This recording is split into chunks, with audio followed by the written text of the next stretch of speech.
Assalamualaikum warahmatullahi wabarakatuh. Perkenalkan, nama saya Aam Amirullah. Saya dari Kota Tasikmalaya, Provinsi Jawa Barat. Pada kesempatan ini saya ingin mencoba secara singkat menyampaikan tentang paralegal.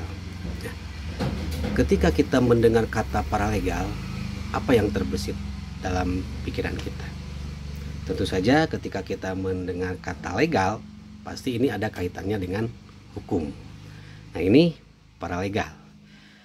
Sehingga timbul pertanyaan, apa itu paralegal?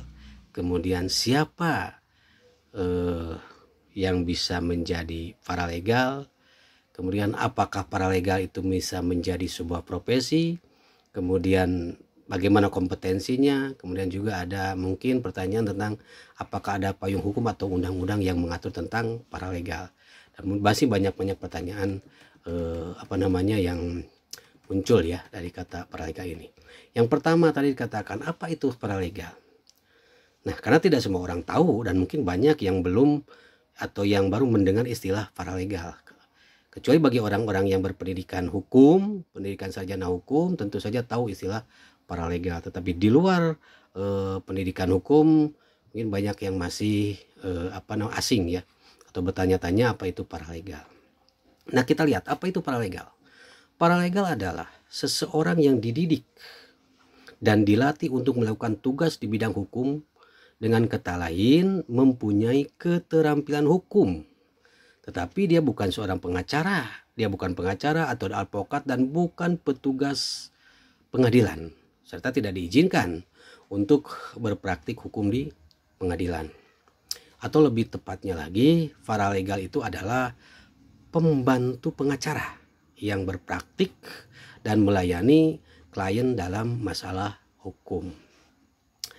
Kemudian dalam pasal 1 ayat 5 Peraturan Menteri Hukum dan HAM nomor 3 tahun 2021 mengartikan paralegal adalah setiap orang. Nah, tadi ada pertanyaan, siapakah yang bisa menjadi paralegal? Nah, berdasarkan Peraturan Menteri Menkumham ini, itu dikatakan bahwa setiap orang yang berasal dari komunitas, masyarakat, atau pemberi bantuan hukum yang telah mengikuti pelatihan paralegal, tidak berprofesi sebagai advokat, dan tidak secara mandiri mendampingi penerima bantuan hukum di pengadilan.